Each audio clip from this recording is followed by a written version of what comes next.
Good morning everyone, friends of Ghisallo. Today is May the 18th and this is the International Museum Day. The theme of this year's edition is the inclusion and accessibility. To start this day, we decided to invite our friends from Budapest History Museum in a video and audio interaction to chat with us around the hashtag Distanti Mauniti. So hello Laurent and welcome Laurent. The theme of today makes us reflect even more on the value of museums as places not only of culture but also of the development of a sense of belonging and citizenships also. Paradoxically, it is a real challenge in these days of COVID-19, in the name of social distance, of course. But can this be the key of achievement, museum inclusion? What do you think, based on your experience in your museum, the Budapest History Museum? Well, in times of social distancing, it becomes very hard to achieve inclusion, at least physically. During the lockdown, our institution is using every technical opportunity to move the museum into the virtual space and also to provide, for example, teachers and students learning at home with useful learning materials accessible for all. Budapest History Museum has started to develop its new mission statement, values, which will lay the foundation for a midterm museum strategy. In this strategy, the openness of the museum and also inclusion will play a key role. What do you think the role the museum should be in this society?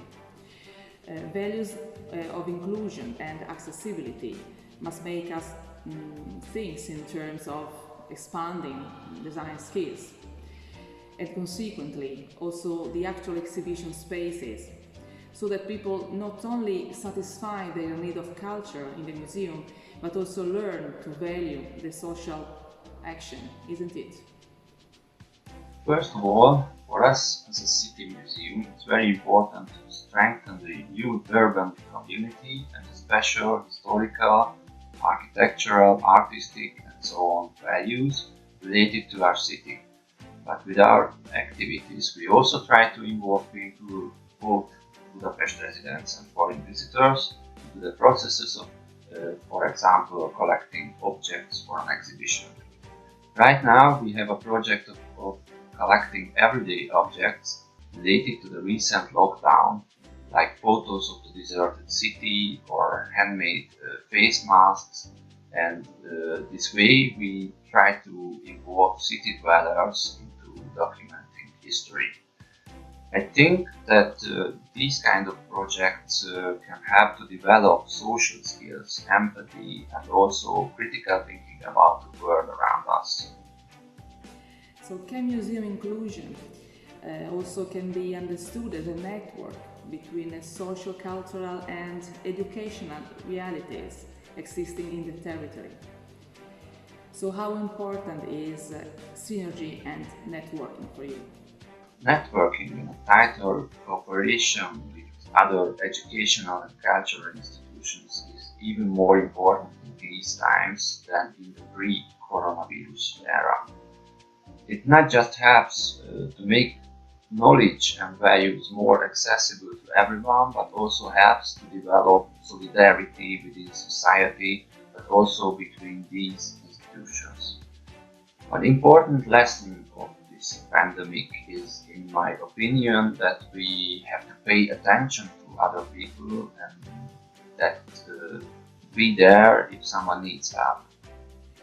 So the health epidemic that has affected our countries presents us with the challenge of reconsidering our daily lives. So how do you imagine the life of an inclusive museum accessible in this period, in this time of COVID-19? People were mostly left alone. Community seemed to fall apart. I think museums can play a role in stressing that community still exists, nobody is alone. Inclusive museums should communicate in every possible channel, whether online or through the exhibitions, the message of human solidarity.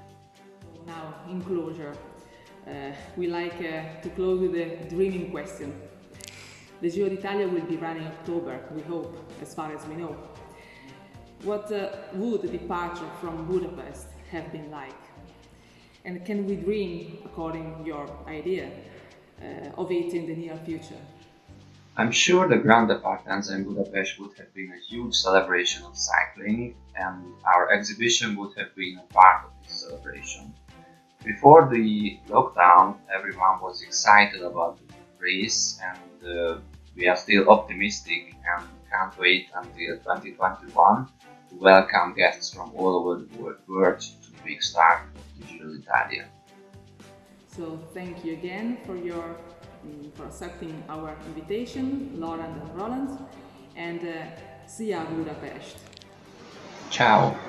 Ci vediamo l'anno prossimo alla grande partenza a Budapest.